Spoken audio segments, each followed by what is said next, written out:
À propos de faits divers, il y a ma génnee foofu l'affaire Miss Sénégal. la polémique qui a vraiment enflé le week-end dernier avec l'affaire Miss Sénégal qui a attendu le sacre de Miss 21 Miss Sénégal 2021 pour vraiment mettre sur la table benn affaire boo xam ni jaaxal na ñëpp. jaaxal na ñëpp et ça s'est passé vraiment bien avant noo ko jàngatee yow. Bon xam nga lii ci man les Miss là. des histoires de Miss. waaw Miss. C'est-à-dire se présenter à un concours de Miss pour man c'est une opération de séduction publique.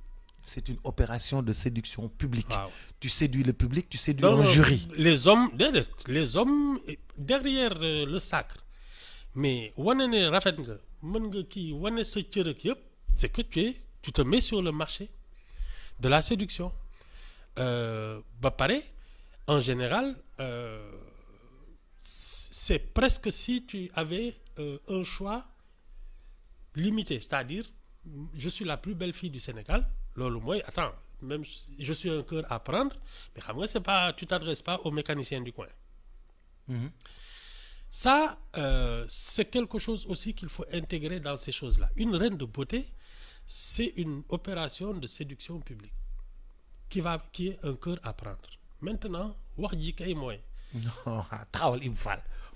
Point virgule. Taxawal. Waaw. Ibou Fall point virgule. waaw Da nga ni s'inscrire à un concours de beauté. oui C'est une opération de séduction publique. oui je suis un cœur à prendre. Mademoiselle je suis demoiselle. waaw J'ai des formes. waaw Je suis la plus belle. et puis parfois tu es même très intelligente. Je suis montré Am aussi pack- dans le oui, concours oui, général oui. que je suis intelligente. waaw D'accord? J'ai de longues jambes. waaw J'ai une poitrine bombée. waaw J'ai une poitrine très bombée. oui. Regardez. Oui. Des fois même dans le temps sax dañuy daan sol maillot de bain. oui Sol maillot de bain Oui. pour que les formes généreuses Mais ressortent beaucoup plus. c'est pour faire quoi à ton avis Hein? loolu yëpp. waaw loolu yëpp pour coono la- boobu à ton avis c'est pour faire quoi c'est que c'est une opération de séduction publique et je trouve normal qu'il y ait toujours des gens qui tournent autour parce que Des effectivement loups. enfin Le loup-garou, les loups-garous. des cœurs à prendre aussi ay góor ay kii nga xam ne ils se disent tiens voilà Miss bi intéressé na ma. voilà c'est normal. Moi ce que je trouve inadmissible c'est qu'il n'y ait pas de protection rapprochée pour ces candidates-là parce que du ñoo xam ne ku ne war na ci mën a jot ça c'est une pour man c'est une Mais yaa ngi koy jox benn élite de. yaa ngi koy bien jox sûr benn élite boo xam ne moom nga koy jox. non mais attends Boubs xam nga ñun on vit sous la dictature de la beauté mës naa ko fi wax fii am na noo xam ne soo ko fi melee sa yëpp lañ lay yombalal mais en général da ngay gën a sonn ñëpp parce que tu as trop de sollicitations. Les belles femmes sont les plus fatiguées parce que dañ leen di harceler di leen tànc di leen chantage c'est comme ça c'est la convoitise qu'elle suscite. Quand on prend la responsabilité d'organiser ce genre de choses d'abord da ngay xam lan la c'est effectivement pour moi une opération de séduction publique mais étant donné que toi tu l'as organisé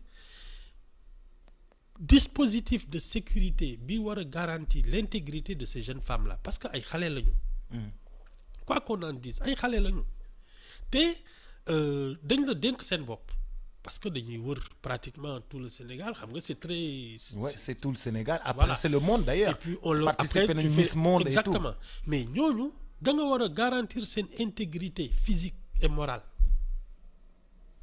même si on sait que un concours de Miss quand même c'est une opération de séduction mais yow du ku nekk moo war a mën a jekku xale yi ba leen di sàkku ça c'est criminel. Du ku nekk moo leen war a mën a jekku. Ah non non non tu dois les protéger de cette intégrité après nag xam nga ñoom ay magum jëmm lañu su leen neexee elles sortiront avec des trucs elles se feront épouser parce que loolu yàgg na fi am. La plupart des Miss se sont fait quand même épouser par des gens c'était pas le mécanicien du coin am déet. Mais qu'est-ce que tu as contre les mécaniciens? ah dama xam dama xam ne rek dama xam ne rek ñuul nga ñaaw nga amoo xaalis. mais mécanicien dafa am xaalis de. waaw ça dépend ci mécanicien bi. ça dépend ci mécanicien. Bon, c'est une manière de caricaturer, mais Oui, bien c'est sûr, pour bien dire sûr. que vraiment, c'est déjà il y a une manière de choisir ses prétendants. loolu nag ñi koy. boo organiser ñëwee bokk ci élection Miss lan mooy sa objectif. mais moom laa lay expliquer non. C'est une opération de séduction publique. Tu te mets sur le marché des cœurs à prendre. da nga bëgg góor ñi xool la da nga bëgg góor ñi góor ñi rapproché wu ci yow. kilifa yi nopp la ba dof tàkk la. kilifa yi nopp la ba dof takk la. loolu de am na ci. mais kilifa yi ñoom ñëpp dañoo marié ba pare. yow gisoo fi ko am fukki jabar ak juróom-ñaar. waaw dañuy. waaw kon nag jeex na ça c'est pas un problème. Il non mais parle en beaucoup général malin. tu vois et puis parfois ce sont des sportifs très riches ay célibataires parce que am na ci. ay sportifs yu am xaalis ay kii ay décideurs ay ay jama ay ñoo xam ne ils sont dans les cercles UP ñooñu en général ñoom ñooy fekkee sax kii ce sont des invités d'honneur ñooy toog. Oui, mais ce qui s'est passé derrière, en fait, toutes les femmes, toutes les Miss, après dañoo génn. di wax ni oui man mës naa am problème bi man mës naa am problème bi man mës naa am problème bi man mës naa am problème bi. forcément ay 1 million de problèmes se sont posés sur la table. forcément tu es une belle femme et tu te montres au public mais tu as 1000 personnes qui te tombent dessus c'est aussi bête que ça. yow fii rafet na siiw na xam nga fii ñun dañu bëgg ku ñu ñee. Avoir une belle femme célèbre ak yooyu sama gars yi loolu la ñuy daw pour sa noon yi di mer. kon takkoo jabar pour sa bopp sa noon yi nga koy takk. ñu y a de ça hein. Am na ci ñoo xam ne da ngay gis ne manifestement ils veulent que les gens se disent mais attends c'est monsieur tel. Mais les gens sont allés à accuser tous les organisateurs, tous ceux qui ont déjà organisé. Tous ceux qui ont déjà eu à organiser des élections de Miss, tous ceux qui ont eu à organiser des choses et des choses et des choses, ñi mësoon a organiser yëpp gars yi tudd nañ leen ne boole nañ ma ak gel bi boole nañ ma ak gaayen bi. Mais c'est le dessous de l'affaire. C'est-à-dire Boups pour man tu te mets sur le marché des cœurs à prendre. Donc il y a forcément des prétendants qui viendront officiellement ou officieusement. Léegi nag comme affaire magum jëmm lañ. ñoom ñoo xam comment lañ koy débrouiller mais pour man se présenter à une élection de Miss parce que les belles femmes il y en a dans tous les quartiers du Sénégal mais am na ci ñoo xam ne xalaatuñu sax ne dañuy kii parce que amuñu boobu xalaatuñ ko sax et ce sont des belles femmes mais ni ñu gisee seen bopp seen ay relation góor ñi ak yooyu se mettre sur le marché des cœurs à prendre xalaatuñ ko. dañuy toog seen kër rek ñoom dañuy toog seen kër. ni ñuy xamante ki ñuy mujj sëyal ak yooyu c'est des histoires plus ordinaires et plus privées mais une fois que tu te mets sur le marché public en disant je suis la plus jolie mais attends tu t'attends à quoi ñëppay fàq. waaw mais dafa am dégg naa ci journal bi benn affaire bu bees bu génn boo xam ne da nga koy def ci ndox mu ñuy naan wala ay affaire alcool ay boissons. loolu yàgg na du bees. du lu bees. man xam nga seer la. On appelle ça la drogue du violeur parce que il paraît que non seulement dalay genre inhibé da ngay mel ni dootoo am réaction mais en plus tu ne te souviens de rien doo ko fàttaliku. Il paraît que c'est une drogue que les gens utilisent dans les pays occidentaux là depuis longtemps. On appelle ça la drogue des violeurs. GHB. da nga koy jox xale bi rek mu nelaw. xaw ma ndax day nelaw de mais dootul am réaction. da nga koy diri dootul am réaction et puis elle ne dort pas mais je pense qu'elle est impuissante c'est-à-dire te da koy fàtte c'est-à-dire le lendemain soo ko ne lu xew du la ko wax. ndaw si de mënut a wax lu xew. non mënu ko. Voilà drogue yooyu enfin il faut une enquête mais ci yooyu la rek toi aussi tu sais ces histoires-là il faut pas aussi qu'on soit naïf ce sont toujours il y a toujours la face cachée de la gloire. waaw yii yëpp ay sponsors yi ci dugg machin yi dugg fii génn di la invité di joxe fii waaye yow ngir yàlla rek taxul waay. DG ba lu mu bëgg.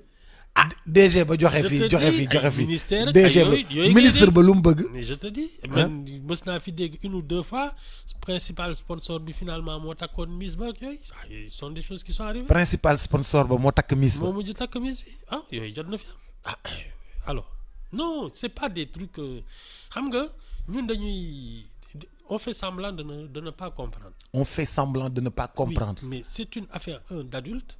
De deux, pour man, la seule vraie faute de cette affaire, c'est que tu ne peux pas organiser des choses comme ça en sachant que tu vas réveiller tous les appétits des gens là. Tu dois protéger Missy. Oui, ça manday, il vous fall. Attends. Nga ne boo tegee Miss bi. Wow. Tu réveilles les appétits des gens. Mais je te dis, xam nga fii suñu gars nga génne ko télé. Non, nga génne ko télé, tu réveilles les appétits des gens. Bien sûr. Bien sûr. Nga teg xale bu jigéen bi, tu réveilles les appétits des gens. Une jeune qui a 18, 19, 20 ans. 18 fresh. waaw xamul dara. te xale yi loolu la ñuy wax léegi da ngay yeewu def fresh. nga xam ne fii sama gars yi waaye suñu kiyee sax seen bët day xonq suñu seetaan mi seen bët day xonq non attends il y a des mesures de protection yoo xam ne c'est criminel de ne pas les prendre da nga leen ton pied mon pied moom. da nga leen di topp. oui c'est parce que quand tu prends la responsabilité. mais xam nga xale yi mënoo leen surveiller léegi. si, seen si. seen téléphone yi ñu yore. non ça n'a rien à voir. seen téléphone yi ñu yore Ibou Fall maa la wax ni xale bi Miss bu am 18 ans Ça 20 n'a ans rien à voir. mënoo koo surveiller ndax téléphone ba mu yore. mais nga nangu téléphone bi. nangu téléphone ko am 20 ans. mais oui non attends c'est toi qui montes un règlement en disant voilà xam nga dañuy ne fii Règlement, waaw. doo xeesal waaw doo mèche doo piercing doo xawma lan ak lan. waaw. mais on peut te dire on te coupe de l'extérieur c'est tout pendant tout le temps da ngay am koo xam ne ay assistants ay ñoo xam ne parce que tu es après une ambassadrice de la beauté voilà et du truc du Sénégal. et du tourisme. waaw mais dañu war a seet parce que tu deviens une personnalité et un ambassadeur du Sénégal. am na yoo xam ne kenn warul la jekku pendant 1 an. au moins pendant 1 an et même au-delà d'1 an parce que même 10 ans après lu la dal ñu ne xalaat Miss ba Miss la woon rek. dafay ternir sax image u Miss Exactement. Sénégal en général. tu dois la suivre tout le temps la protéger nekk conseiller ma képp mais tu peux pas Et prendre puis il y a beaucoup de contrats derrière, hein. Des contrats publicitaires derrière quand tu deviens Miss. Il y a des contrats publicitaires à l'affiche, des contrats sur cosmétiques, Ouais. am cosmétique, am ay poudre, am ay destination Sénégal ak yooyu ay oui. voyage yi nga war a dem voyager Ouais. comme Miss Côte d'Ivoire ñëwoon na ci élection bi, sûr. Miss Bénin ñëwoon na ci élection bi, Miss tel ñëwoon na Après, ci tu peux élection bi. représenter Tu même le voyages Sénégal à Miss Monde, Miss Univers. Miss Monde, Miss Univers, mais Ibou Fall, quand tu Miss voyages CEDEAO. autant mais góor ñi dañ lay coach foofu. non dama ne la mesure de protection boo xam ne yow yaa jël responsabilité organiser ko Boubs il faut pas faire les choses à moitié soit attan nga ko soit nga bàyyi ku ko attan def ko mais tu peux pas prendre des jeunes filles les exposer autant et n'avoir pas les moyens de les protéger tout le temps ba pare accompagnement bi war a am au plan même de sa carrière professionnelle de son avenir ak yooyu daf la war parce que da nga ko génne ci benn dimension donc war nga ko mën a dimbali ba nga xam ne ëllëg ak subur du la rusloo parce que l'image même du titre en dépend, l'image du Sénégal en dépend. C'est pas une affaire où on se dit bon pendant 1 an da ngay sol yu gàtt ñuy kii machin say Miss nga dem toog ah non c'est plus sérieux que ça. Chaque samedi dañ ko war a jox robe bu mu sol. C'est dugal ko plus ci oto ak chauffeur. waaw ak elle agent de représente sécurité. la mode sénégalaise, les couturiers sénégalais, les coiffeurs sénégalais. Il y a toute une industrie de la beauté et de l'esthétique qu'elle peut porter pour notre pays. fu mu dem ñu naan mais attends tailleur sénégalais yi ñoo fi mën coiffeur sénégalais yi ñoo fi mën cordonnier sénégalais yi ñoo fi mën cosmétique sénégalais yi attention mais elle porte tout ça elle peut porter toute une industrie. su solo en séeréer ñu ne suñu tenue traditionnelle. mais je te dis su solo bambara ñu ne Oui. suñu tenue su solo joola ñu ne suñu Oui. tenue traditionnelle. ouais, ak létt yeeg yëpp létt yi tout mais c'est pas une petite affaire de ñëw pousse ko nii rek après nga présenter ko ñaari nit ñett naan way bon c'est bien non mais attends sinon à quoi ça sert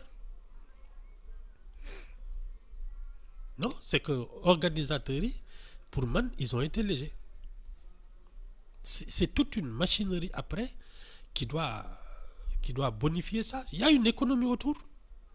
Une vraie économie Ah autour. oui, il y a une vraie économie. Le tourisme, la mode, la beauté, l'artisanat, mais tout est dedans. Le textile. Publicité ba rek xaalis bu dul jeex la.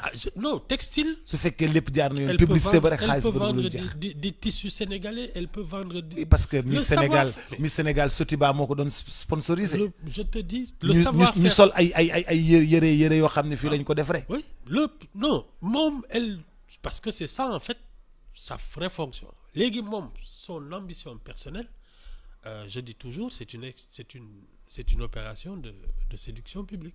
Mais loolu moom, c'est sa partie privée. Mais l'organisation d'un concours comme ça, c'est pour vendre le savoir-faire sénégalais. ñu génnee coiffeuse yi. Coiffeuse, maquilleuse, couturier, industrie textile, cordonnerie, ak yëpp. Même su dee koo xam ne jàng na, elle a un excellent niveau ak yooyu.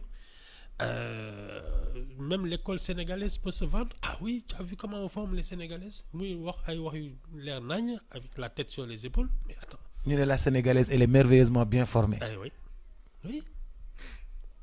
Tout ça, ça en fait partie. C'est pas une affaire de oui qui rafet nag rafetul. C'est bien plus sérieux que ça.